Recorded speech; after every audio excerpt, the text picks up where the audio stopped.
Minsan ba guys, naiisip nyo kung ano yung nasa utak ng mga subscribers natin or yung mga viewers natin dito sa YouTube? Paano nga ba sila nagsusubscribe sa atin? Ano ba yung signal?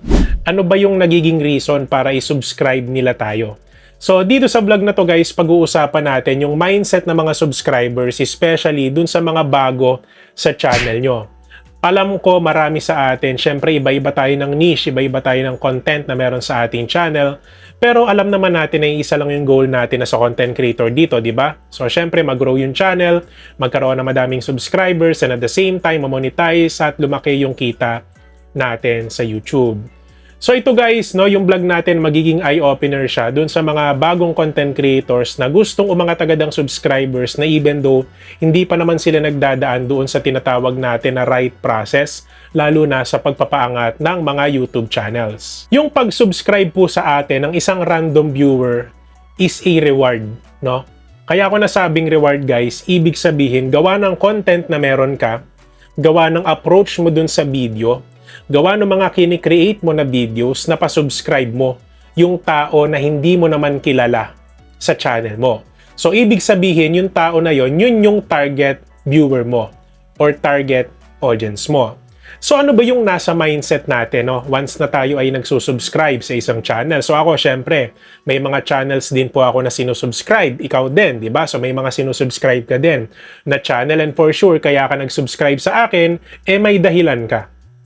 At hindi ko alam yung dahilan na yon. Pero alam ko sa sarili ko na yung contents na ginagawa ko dito sa YouTube makakatulong po sa mga content creators or mga bagong YouTubers. And guys, ako personally, so syempre meron din tayong experience. Paano nga ba natin sinusubscribe ang isang YouTube channel, ano? So guys, minsan umaabot ako ng 3 hanggang 5 videos bago ko maalala na i-subscribe yung content creator na yon. Kasi minsan guys, kulang sila dun sa tinatawag na call to action or dun sa reminder sa mga viewers na isubscribe sila. Kasi may mga viewers din ako guys dito na ang tagal ko ng viewer pero hindi pa rin nakasubscribe sa akin pero wala naman po akong problema doon. Ang sa akin lang mga boss is sobrang halaga nung tinatawag natin na call to action kasi madalas nakakalimutan lang ng mga viewers natin na mag-subscribe sa atin. Diba? May mga pagkakataon nga guys na may nababasa akong comment doon sa mga video ko, sabi nila, alam mo DJ ME, 2 years na ako nanonood sa'yo pero ngayon lang ako nakapag-subscribe sa channel mo, sorry. So nagsasorry sila pero wala namang problema yun guys. Medyo natutuwa lang ako kasi dahil nga nag-e-enjoy sila doon sa mga vlogs natin, talagang dumadating sa point na nakakalimutan nila na mag-subscribe na talaga.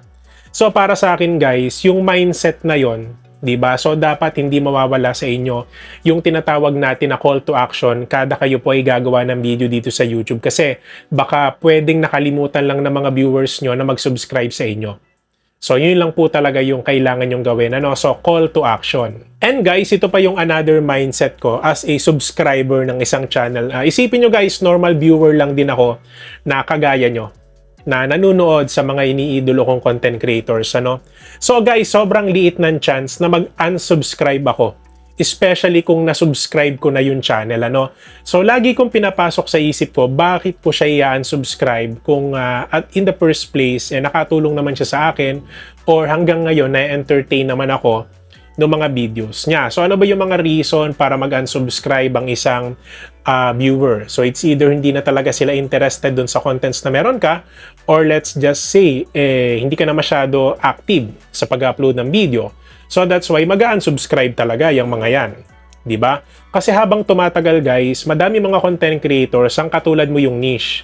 So, syempre, habang nawawala ka dun sa laruan, habang nawawala ka dito sa YouTube, madaming content creators ang mas umaangat ng higit sa'yo. No? So, dun papasok yung kahalagahan ng consistency.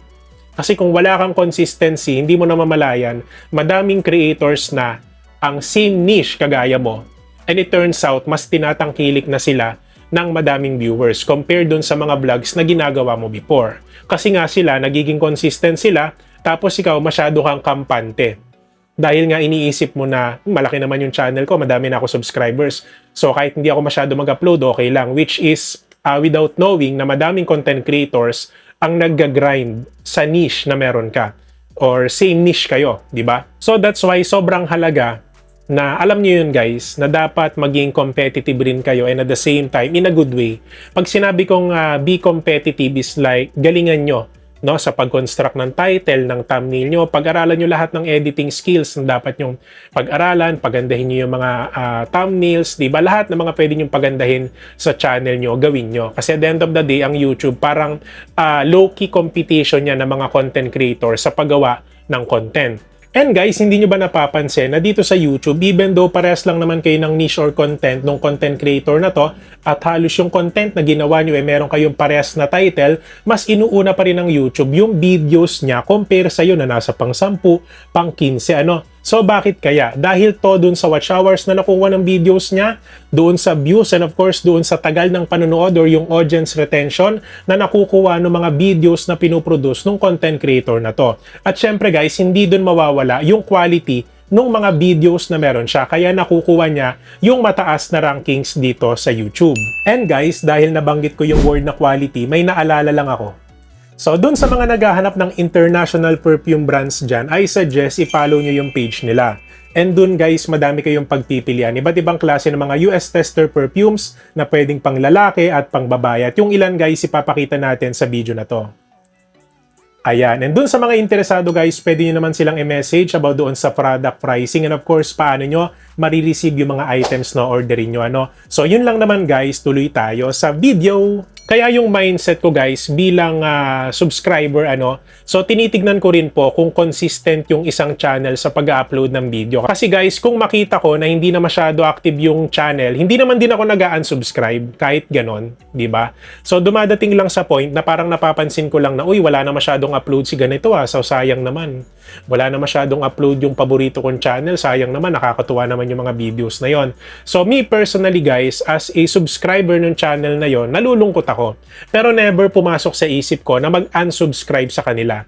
Because in the first place guys, na-entertain nila ako, may natutunan ako sa kanila, at wala namang mawawala at hindi naman ako mag-gain kung mag-unsubscribe ako. So yun yung lagi kong tinatanim sa isipan ko. Kaya guys, para sa akin, sobrang liit ng chance ng mga nag-unsubscribe doon sa channels na sinubscribe nila dati, like 5% lang So the rest, even though hindi na masyado active yung content creators, let's just say talagang hindi na nag-upload yung YouTuber na yon, hindi naman sila nag-unsubscribe. So most of them nakasubscribe pa din naman.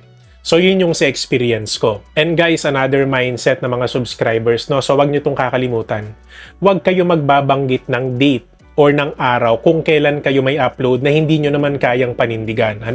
So for example, nakalagay doon sa YouTube banner mo or ina-announce mo doon sa video description mo na tuwing Monday, Wednesday, Friday meron kayong bagong uploads. And syempre ako bilang subscriber mo, mag-e-expect ako na meron kang bagong video no mga araw na yon, but hindi ka nakapag-upload. So nawawala yung trust level. Isang dahilan yun para mawala yung trust level ng mga subscriber nyo sa inyo. Kaya ako guys, personally, hindi ako nagbabanggit ng day kung kailan ako mag-upload. Hindi ako nagbabanggit ng araw kung kailan ako mag-upload ng video kasi ayaw ko na mag-expect kayo. Lalo na pag nag-announce ako na, for example, sa ganitong araw, meron ako i-upload na video, but it turns out, it's either nakalimutan ko, napagod ako, or hindi ko nasunod yung schedule ko. So, syempre, may mga viewer ako na nag-aabang sa akin, so mawawala yung tiwala nila sa akin as a subscriber. And dahil dun sa simpleng rason na yun guys, pwede po nila akong i-unsubscribe, which is nakakalungkot naman sa akin as a content creator na gusto ko tuloy-tuloy yung subscriber growth ko dito sa YouTube. So dapat po, wag kayo magbabanggit ng araw, wag kayo magbabanggit ng specific day kung kailan kayo mag-upload, lalo na kung hindi nyo naman kayang panindigan kasi nakaka-apekto din to sa mindset ng mga subscriber and viewers natin. And guys, I think this will be the last. Ano ba yung mga nasa utak namin, especially kung subscriber ako ng channel mo. Alam nyo, natutuwa kami pagka nakikita namin yung pangalan namin sa video mo or sina-shoutout mo kami sa simpleng paraan na kaya mo. Alam nyo ba guys, yung simpleng pag-shoutout doon sa mga subscribers nyo, yung simpleng paglalagay ng mga pangalan nila doon sa videos nyo, nakakatuwa siya sa parte ng mga viewers or subscribers ng ating channel. So yun yung sinasabi ko sa inyo guys, na even though wala pa kayo masyadong community dito sa YouTube, even though hindi pa ganun kalaki yung subscriber nyo, mag-effort kayo na mag-shoutout ng mga viewers nyo. So mag-effort din kayo na maglagay ng mga pangalan ng mga subscribers na lagi nagko-comment sa videos nyo. Kasi dahil dun sa simpleng pamamaraan na yun guys, natutuwa sila at nabubuo nyo yung araw nila nang hindi nyo alam. No, kasi ako guys, bilang isang subscriber na naranasan ko yun personally, so sobrang sarap lang sa feeling na mabanggit ka or maisama ka doon sa shoutout nila doon sa kanilang video. So natutuwa lang ako as a normal subscriber ng kanilang channel. So yun lang naman yung may share ko sa inyo guys bilang isang subscriber ng isang channel, and hopefully madami kayong na-realize, marami kayong natutunan. That's why yung mga viewers natin hindi agad yan nagsusubscribe sa atin. Kasi may mga bagay tayo na nakakalimutan, may mga pagkukulang tayo as a YouTuber na hopefully sana ngayon ma-realize nyo at magawa nyo na siya sa susunod.